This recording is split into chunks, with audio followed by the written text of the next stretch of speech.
নমস্কার, পাঁচমেশালি গল্পে আবারও সবাইকে স্বাগত। আমি বন্দনা।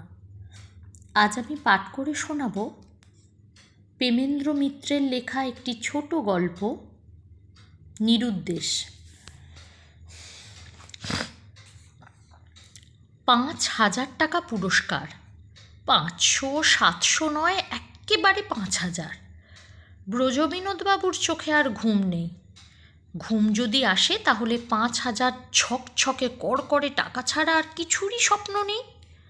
কখনো সে ৫,০০০ টাকা ঝনঝন করে তার সিন্ধুকে ঢোকে রূপোর ঝর্ণার মতো, কখনো বা খসখসে খাস্তা নোট হয়ে রাশি রাশি তার বিছানা ময় ছড়িয়ে পড়ে চৈতি হাওয়ার বনের ঝরা পাতার মতো। তার স্বপ্ন দেখার আশ্চর্য কি? ৫,০০০ টাকা তো বলতে গেলে ব্রজবাবুর হাতের মুঠোয়। হাতের মুঠোয় মানেই পাশের ঘরের আরাম কেদারায়। তার সেই বড় সাধের আরাম কেদারায়, যে কেদারায় কারুর এ পর্যন্ত বসা দূরের কথা, ছোঁয়া পর্যন্ত হুকুম ছিল না। সেই আরাম কেদারায় ৫,০০০ টাকা জল জ্যান্ত হয়ে বসে আছে মনে করতেও ব্রজবাবুর সারা গায়ে কেমন একটা কাঁটা দিয়ে ওঠে। আনন্দে ব্রজবাবু ৫,০০০ টাকা যেন অনুভব করতে থাকেন। এ ঘর থেকে চোখে না দেখে শুধু নাকে গন্ধ শুকি। গন্ধ অবশ্য ঠিক ৫,০০০ টাকার বোধ হয় না। তার একটি বড় শখ তার তেরাজের রাখা দামি হ্যাভেনা চুরুটের গন্ধের সঙ্গেই তার যেন কেমন একটা সাদৃশ্য আছে বলে সন্দেহ হয়। মূর্তিমান ৫,০০০ কি তার দেরাজ খুলে তারই দামে চুরুটের শ্রাদ্ধ করছে নাকি? ব্রজবাবুর বুকটা ছ্যাঁত করে ওঠে। অন্য সময় হলে বুঝি রক্তটাও মাথায় চড়ে যেত, কিন্তু এখন অমন ধৈর্য হারাবার সময় নয়। একটা বেফাস কিছু হয়ে গেলেই ৫,০০০ ফসকে যেতে কতক্ষণ?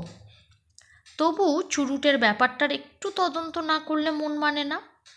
ব্রজবাবু ধীরে সুস্থে, কিছুই যেন হয়নি এমনভাবে পাশের ঘরে গিয়ে ঢোকেন। মুখে একটি সাদর আপ্যায়নের হাসি টানতেও ভোলেন না। আরাম কেদারায় মূর্তিমান ৫,০০০ তার দিকে কিন্তু ভ্রুক্ষেপও করেন না। নিজের মনেই চুরুট টেনে যায়, তার সেই দামি হ্যাভেনা চুরুট। ব্রজবাবু আরও একটু কাছে গিয়ে যান এবং ওই অবস্থায় কণ্ঠে যতখানি মধু ঢালা সম্ভব ততখানি ঢেলে বলেন, এই যে শিশির, তোমার কি বলে, চুরুট বলে মানে খাওয়ার অভ্যাস আছে নাকি? শিশির ওরফে ব্রজবাবুর মূর্তিমান ৫,০০০ তার দিকে এতক্ষণে একবার কৃপা কটাক্ষ করে সংক্ষেপে জানায়, না। চুরুটে টান কিন্তু তার সমানে চলতে থাকে। না। ব্রজবাবুকে একসঙ্গে মুখের ও হৃদয়ের মাসল কন্ট্রোল করতে হয়। হেসে বলেন, ও অভ্যেস নেই, শখ করে একটু চেখে দেখছ বুঝি? আবার সংক্ষিপ্ত জবাব, হ্যাঁ। কি জানো শিশির, ব্রজবাবু স্নেহের উপদেশ দেবার চেষ্টা করেন, অভ্যেস না থাকলে চুরুট খাওয়াটা ভালো নয়। কি বলে, মাথা ঘুরতে পারে। তাছাড়া আমাদের এই বয়সে, কথাটা শেষ করা হয় না। শিশির হাতের চুরুটটা, সবে মাত্র ধরানো আস্ত চুরুটটা নেহাত তাচ্ছিল্যের সঙ্গে বাইরের জানলা দিয়ে গলিয়ে ফেলে দিয়ে বলেন, না, এ চুরুটটা ভারী কড়া। চুরুটটার সঙ্গে ব্রজবাবুর হৃৎপিণ্ডটাও যেন জানলা দিয়ে বাইরে ছিটকে পড়ে। এই নিদারুণ যুদ্ধের বাজারে একটা দুর্মূল্য দুষ্প্রাপ্য চুরুট মাত্র কটা টান দিয়ে যে বাইরে ফেলে দেয়, কান ধরে তাকেও তৎক্ষণাৎ চুরুটের পেছনে পাঠাবার একটা প্রবল অভিলাষ হয়। কিন্তু সে অভিলাষ কোনো রকমে দমন করে তিনি বলেন, কেমন বলছিলাম কি না? কি বলছিলেন? শিশিরের গলায় বেশ ঝাঁঝ। ওই যে, ব্রজবাবু অত্যন্ত অপরাধীর মতো বলেন, অভ্যেস না থাকলে চুরুট খাওয়া ভালো নয়। বেশ, কাল থেকে সিগারেট আনিয়ে দেবেন, একটু একটু করে অভ্যেস করতে হবে। শিশির আদেশ জারি করে। সিগারেট আনিয়ে দেব? ব্রজবাবু খানিকক্ষণ স্তম্ভিত হয়ে থাকেন, একেবারে বিস্ময়ে নির্বাক। না নিয়ে দেবেন না, দরকার নেই আমার। শিশির আরাম কেদারা থেকে উঠে পড়ে বেশ রাগের সঙ্গেই বলে। ব্রজবাবুর তৎক্ষণাৎ হৃৎকম্প হয়। 5,000 টাকা বুঝি হাতছাড়া হবে এখুনি। শশব্যস্ত হয়ে তিনি বলেন, আহা, রাগ করছো কেন? আমি আনিয়ে দেব না বলেছি? তুমি যাচ্ছ কোথায়? একটু বায়োস্কোপ যাব ভাবছি। কাজকর্ম নেই, চুপ করে ঘরে রাত দিন বসে থাকতে আর পারছি না। তা তো নিশ্চয়ই। একদিকে আশ্বস্ত হলেও আবার একটা বাড়তি খরচের সম্ভাবনায় মনে মনে বিচলিত হয়ে ব্রজবাবু বোঝাতে চেষ্টা করেন, কিন্তু বায়োস্কোপের বদলে ঘরে বসে পড়লেই তো পারো। ভালো ভালো বই আমি না হয় লাইব্রেরি থেকে আনিয়ে দিচ্ছি। বই পড়লে আমার মাথা ধরে, সোজা জবাব দেয় শিশির। আলনা থেকে শালটা, ব্রজবাবুরই দামি শালটা গলায় জড়িয়ে তারপর হাত বাড়িয়ে বলে, দিন 5টা টাকা। 5 টাকা? বায়োস্কোপে যেতে 5 টাকা কেন? 5 আনার টিকিটে গেলেই তো হয়। ব্রজবাবু কাতরভাবে নিবেদন করেন। না হয় না, টিকিটের দাম 1.5 টাকা ছাড়া খাওয়া আছে, আরও খুচরো খরচ আছে। 5 টাকায় হবে কি না তাই ভাবছি। শিশিরকে আর ভাবার অবসর দিতে ব্রজবাবুর সাহস হয় না। চটপট তিনি 5টা টাকা বার করে দিয়ে দেন। শিশিরও অম্লান বদনে পকেটস্থ করে বলে, আমার চাকরির ব্যবস্থা আপনি কিন্তু এখনও করলেন না। এরকম করে রোজ হাত পেতে আপনার কাছে টাকা নিতে আমি কিন্তু পারবো না বলে দিচ্ছি। গোদের উপর এই বিস্ফোরাটুকুই ব্রজবাবুর পক্ষে অসহ্য। পাছে নিজেকে সামলাতে না পারেন এই ভয়ে তিনি তাড়াতাড়ি যা হোক একটা আশ্বাস দিয়ে নিজের ঘরে সে হিসেব কষতে বসেন। 5,000 টাকার দাওটা গেঁথে ডাঙায় তুলতে এ পর্যন্ত চারে, সুতোয়, ছিপে, বড়শিতে তার কী পর্যন্ত গেছে তারই হিসেব। ব্রজবাবু যতক্ষণ হিসেব করছেন ততক্ষণ যে গল্পের গোড়াকার কথাটা বোধহয় সেরে নেওয়া যেতে পারে। ব্রজবাবুর পরিচয় নিশ্চয় দিতে হবে না? তার নাম এ পাড়ায় কে না জানে এবং কেই বা মুখে আনে? অন্তত একবেলার খাওয়া দাওয়া না সেরে মাত্র 3 বছর তিনি মোটটা পেনশন নিয়ে পাড়ায় এসে ডেরা বেঁধেছেন। এই 3 বছরেই পাড়ার ছেলে বুড়ো সবাই তাকে হাড়ে হাড়ে চিনেছে। 3 কালে কেউ নেই, অবস্থাও বেশ ভালো, কিন্তু এমনই হাড়কঞ্জুস দুনিয়ায় আর 2টি আছে কিনা সন্দেহ। এই এই সেই দিনই পাড়ার ছেলেরা 7 দিন ধরে তার দৌড়ে হাঁটাহাঁটি করে সরস্বতী পুজোর জন্য নগদ একটা সিকি চাঁদা হিসেবে আদায় করেছিল। পরে অবশ্য দেখা গেছিল সিকিটাও অচল। তা বলে ব্রজবাবু খরচটা করেন না এমন নয়, কিন্তু সে শুধু 2টি ব্যাপারে। এক, তার নিজের সুখ আর শখের। তার জন্যে ফাঁকিতে যদি কোথাও মোটা কিছু দাও মারা যায় তারই ফিকিরে। দাও মারবার ফিকিরে হেন ক্রসওয়ার্ড পাজল নেই যাতে তিনি 1-2 জবাব পাঠান না। এমন ঘরে বসিয়া 1 হইতে 500 টাকা উপার্জনের বিজ্ঞাপন নেই যা নিয়ে 2-1বার চিঠি চালাচালি না করেন। এমনকি আর্থিক উন্নতির ভরসা দেয় এমন কবচের খবরাখবরও তিনি রাখতে ছাড়েন না।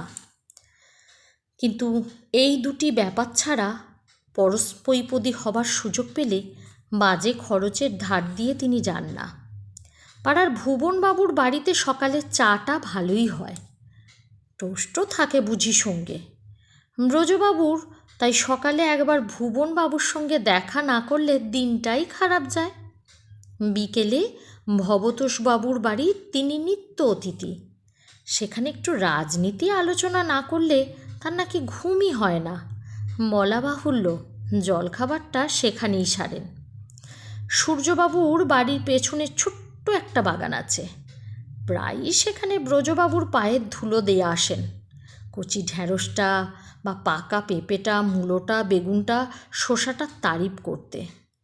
ঠিক মতো তারিফ করতে তার কিছু নিয়ে আসতে হয় সঙ্গে। নিদেন পক্ষে 2টো কাঁচা লঙ্কা না নিয়ে তিনি ফেরেন না। কিন্তু ব্রজবাবুর এমনই দুর্ভাগ্য যে পাড়ার লোকের পাল্টা খাতির করবার সুযোগ তার এ পর্যন্ত আর হলো না। বাড়িতে কেউ কদাচিৎ যদি আসে, তাহলে ঠিক সেই দিনই তার চাকরটা উনুন আর ধরাতে পারে না। আর যদি বা উনুন ধরে, হঠাৎ সেদিনই চায়ের টিন, চিনির বয়েম এমন খালি থাকে যে চাকরকে ধমক দিয়ে বাজারে পাঠাতে হয় তৎক্ষণাৎই। ব্রজবাবুর চাকর যে সে বেলা আর বাজার থেকে ফেরে না, তা বোধহয় বলাই বাহুল্য। এই আমাদের ব্রজবাবুর জীবনে হঠাৎ 5,000 টাকার দাও কেমন করে দেখা দিল, এবার সেটা বলি। সকালে ভুবনবাবুর বাড়ির চায়ের পাট সেরে ব্রজবাবু সেদিন পাড়ার লাইব্রেরির ফ্রি রিডিং রুমে বসে খবরের কাগজগুলি সংগ্রহ করছেন। এটিও ব্রজবাবুর নিত্য নৈমিত্তিক কাজ। রিডিং রুমে ঢুকে সকালবেলা সর্বপ্রথম তিনি খবরের কাগজগুলি হাত করেন। সে খবর কাগজে একটির পর একটি একেবারে খবর নিংড়ে নিঃশেষ না করে তিনি কাউকে ছাড়েন না। খবরের ওপর তার কোনো টান নেই অবশ্য, তিনি পড়েন শুধু বিজ্ঞাপন। সেদিন বিজ্ঞাপনের পাতাগুলো পড়ে ব্রজবাবু একরকম হতাশই হয়েছেন। একটি ছাড়া আর কোনো বিজ্ঞাপন তার মনে তাক দেয়নি। বিজ্ঞাপনটি তাকে চুল ওঠবার কোনো এক অত্যাশ্চর্য তেলের। ব্রজবাবুর মাথায় টাক আছে সত্য, কিন্তু সে টাক সারাবার ব্যাকুলতায় ও বিজ্ঞাপনের প্রতি তিনি আকৃষ্ট হননি। তার আকর্ষণের কারণ আলাদা। টাকের তেলের আবিষ্কারক সগর্বে ঘোষণা করেছেন যে তার এই তেলের দাবি মিথ্যে বলে কেউ প্রমাণ করতে পারলে তিনি 1,000 টাকা পুরস্কার দিতে প্রস্তুত। নিজের মাথারটাকে ওই তেলকে বিফল প্রমাণ করে আইনের ফেরে 1,000 টাকা হাত করা যায় কি না প্যাঁচ কষতে কষতে পাশের আরেকটি বিজ্ঞাপনে ব্রজবাবুর চোখ পড়ে। সাধারণ নিরুদ্দেশের বিজ্ঞাপন, কিন্তু পুরস্কারের বহর এক্কেবারে 5,000। জোয়ান বয়সের একটি ছেলের ছবি, নিচে সেই মামুলি ভাষায় বিজ্ঞপ্তি, এই নির্দিষ্ট সন্তান বাক্স নম্বর, তো পৌঁছাইয়া দিলে 5,000 টাকা নগদ পুরস্কার। লুব্ধ দৃষ্টিতে ব্রজবাবু ছবিটির দিকে তাকিয়ে আছেন। এমন সময়, হ্যাঁ, ঠিক সেই আশ্চর্য মুহূর্তেই ঘরে যে ছেলেটি এসে ঢোকে তার দিকে ফিরে ব্রজবাবু একেবারে স্তম্ভিত হয়ে যান। নিজের চোখকেই তার বিশ্বাস হয় না। এও কি সম্ভব? দুরু দুরু বুকে তিনি আর একবার খবর কাগজের ছবিটার ওপর ভালো করে চোখ বুলিয়ে নেন। তারপর ছেলেটিকে তন্ন তন্ন করে পর্যবেক্ষণ করেন। হ্যাঁ, কোনো ভুলই নেই, এমনকি ডান দিকের কপালের দাগটা পর্যন্ত। ছেলেটি তখন তার কাছেই একটি চেয়ারে বসে একটা খবরের কাগজ টেনে পড়তে শুরু করেছে। এমন সুযোগ জীবনে আর দুবার আসে না।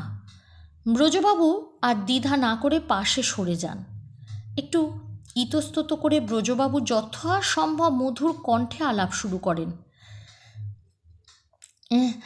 আপনাকে তো আগে এখানে দেখিনি। ছেলেটি অত্যন্ত গম্ভীর প্রকৃতির বলে মনে হয়।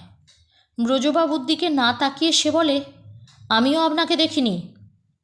ব্রজবাবু দমার পাত্র নন, বলেন, তা তো বটেই, তা তো বটেই, তা এখানে বুঝি কাগজ পড়তে এসেছেন?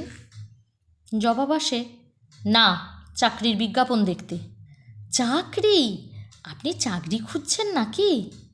এবার ছেলেটি ভ্রুকুটি করে ব্রজবাবুর দিকে তাকায়। হ্যাঁ, খুঁজছি, দেবেন নাকি একটা? ব্রজবাবু একটু বুঝি হকচকিয়ে যান, তক্ষুনি কিন্তু সামলে নিয়ে বলেন, তা চাকরি একটা চেষ্টা করলে কি দেয়া যায় না? কথাটা খুব নিচু গলাতেই ব্রজবাবু বলার চেষ্টা করেছিলেন, কিন্তু কেমন করে টেবিলের ওধারের কজনের কানে গেছে দেখা যায়। একজন বলে ওঠে, ব্রজবাবু আজকাল চাকরি বিলুচ্ছেন নাকি গো?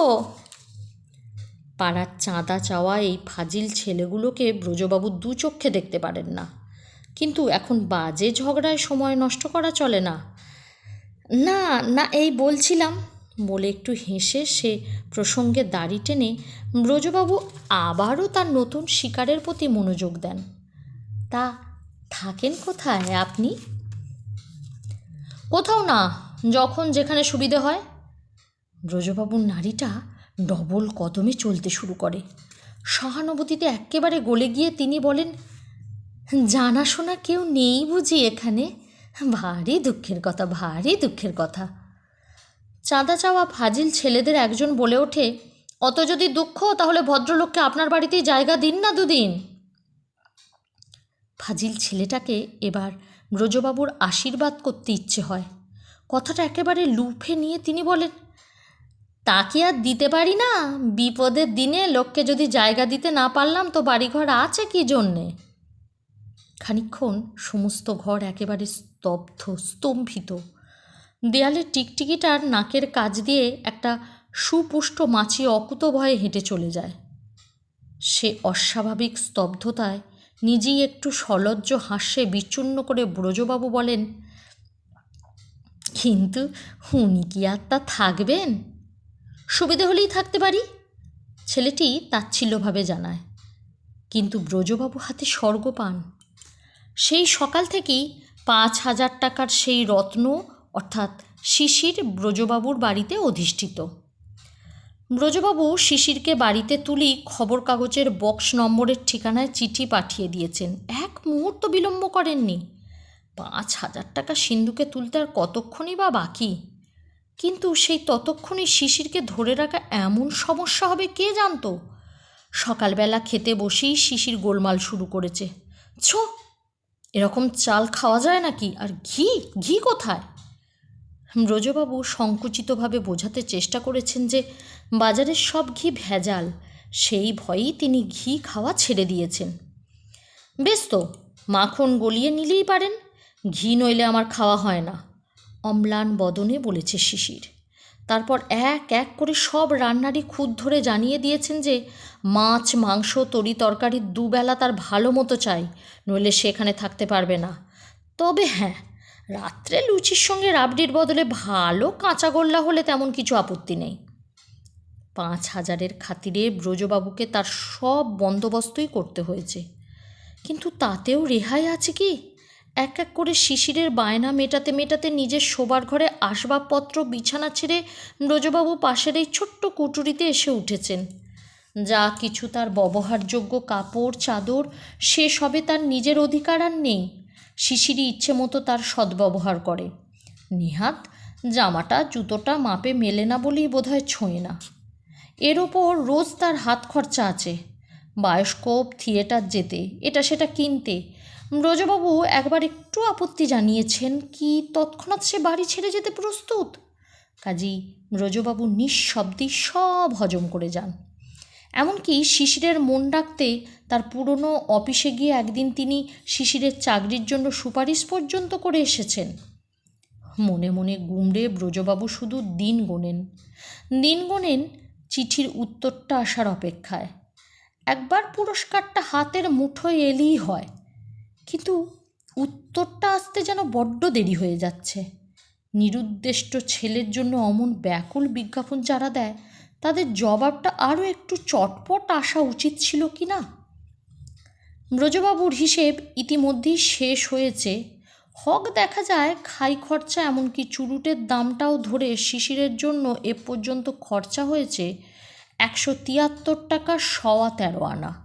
সুতরাং এখানে 4,826 টাকা 2.25 আনা ব্রজবাবু লাভ বলে ধরতেই পারেন।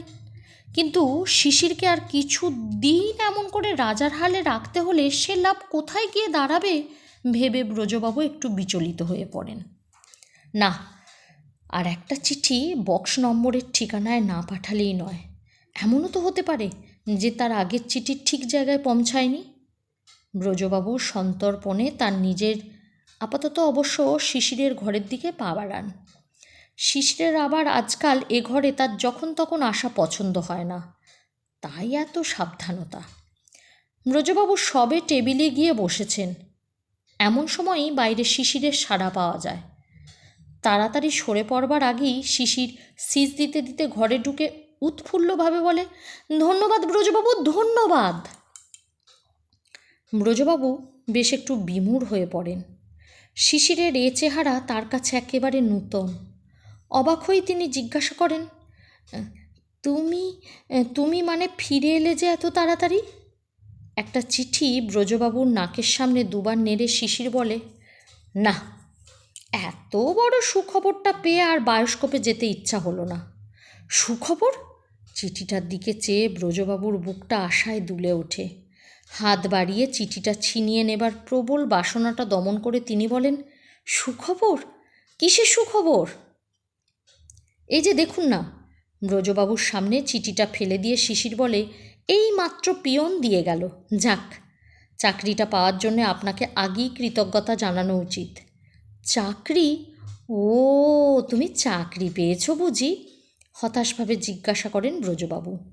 চিঠিটা একবার চোখ বুলিয়ে, হ্যাঁ পেলাম তো, আপনারই সুপারিশে, আপনারই অফিসের সেই চাকরিটা। চলে যাবার আগে আপনাকেই তাই ধন্যবাদ দিয়ে যাচ্ছি। যাবার আগে? ব্রজবাবু যেন চমক খেয়ে উঠে দাঁড়ান। তুমি চলে যাচ্ছ নাকি? তা যেতে হবে বই কি।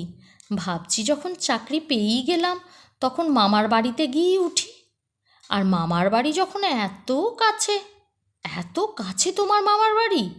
ব্রজবাবু রাগে দুঃখে বিস্ময়ে প্রায় ফেটে পড়েন। কই, সে কথা তো আমায় আগে বলনি। আপনি ভালো করেই চেনেন, অন্তত তার বাগানে তরিতরকারি তো বটেই। আমি সূর্যবাবুর ভাগ্নে। তুমি তুমি সূর্যবাবুর ভাগ্নে? তাহলে তাহলে ব্রজবাবুর খানিকক্ষণ বাক রোধ হয়ে যায়। তাহলে কাগজের ওই নিরুদ্দেশের বিজ্ঞাপনের মানে? মানে এমন কি শক্ত? বিজ্ঞাপন আমি নিজেই নিজের দিয়েছিলাম। তুমি নিজেই দিয়েছিলে? ব্রজবাবুর মুখ দিয়ে তারপর সত্যি আর কোনো কথা বার হয় না। আগে হ্যাঁ, আমি ছাড়া আর কে দেবে বলুন দেখি? আমি যে নিরুদ্দেশ এ কথা আমার চেয়ে আর বেশি কে জানবে? ব্রজবাবুর ঠোঁট দুটো একটু নড়ে মাত্র। অর্থহীন দু একটা অব্যয় পদ তার থেকে বার হলো। তারই উত্তরে বিশদভাবে নিজের কথা ব্যাখ্যা করে শিশির বলে, নিরুদ্দেশ হওয়া আশ্চর্য আর কি বলুন। এত কষ্টে লেখাপড়া শিখেও বেকার হয়ে বসে থেকে থেকে নিজের ঠিক উদ্দেশ্যও বলতে পারেন খুঁজে পাচ্ছিলাম না। তাই ওই নিরুদ্দেশের বিজ্ঞাপন। তাহলে ওই 5,000 টাকার পুরস্কার? এতক্ষণে ব্রজবাবুর কণ্ঠ থেকে যেন একটা অস্ফুষ্ট আর্তনাদ বার হয়। হ্যাঁ, 5,000 টাকা তো আর সোজা কথা নয়। অত টাকা আমি কোথায় পাবো বলুন তো? তবে টাকাটা জোগাড় করতে পারলেই আমি দিয়ে দেব ঠিক করেছি। শেষ পর্যন্ত অনেক ভেবে ঠিক করেছি টাকাটা আমি নিজেকেই দিয়ে দেব। কারণ সত্যি কথা বলতে গেলে আমি নিজেই নিজেকে খুঁজে পেয়েছি। হঠাৎ চাকরিটা পাওয়ার সঙ্গে সঙ্গে আশ্চর্যভাবে আবিষ্কার করে ফেলেছি নিজেকে। সুতরাং পুরস্কারটা নেও তো আমারই প্রাপ্য। অবশ্য চাকরির জন্যে ধন্যবাদটা সম্পূর্ণ আপনার পাওনা। এই চরম আঘাত ব্রজবাবুকে বসিয়ে দেয় এক্কেবারে। শিশিরের এগিয়ে দেওয়া তারই নিজের আরামকে দাঁড়ায়। গল্প পাঠ ভালো লাগলে লাইক, কমেন্ট, শেয়ার করবেন। আর আমার আরও গল্প শুনতে হলে আমার চ্যানেলটিকে সাবস্ক্রাইব করে আমার পাশে থাকবেন। সকলে ভালো থাকুন। নমস্কার।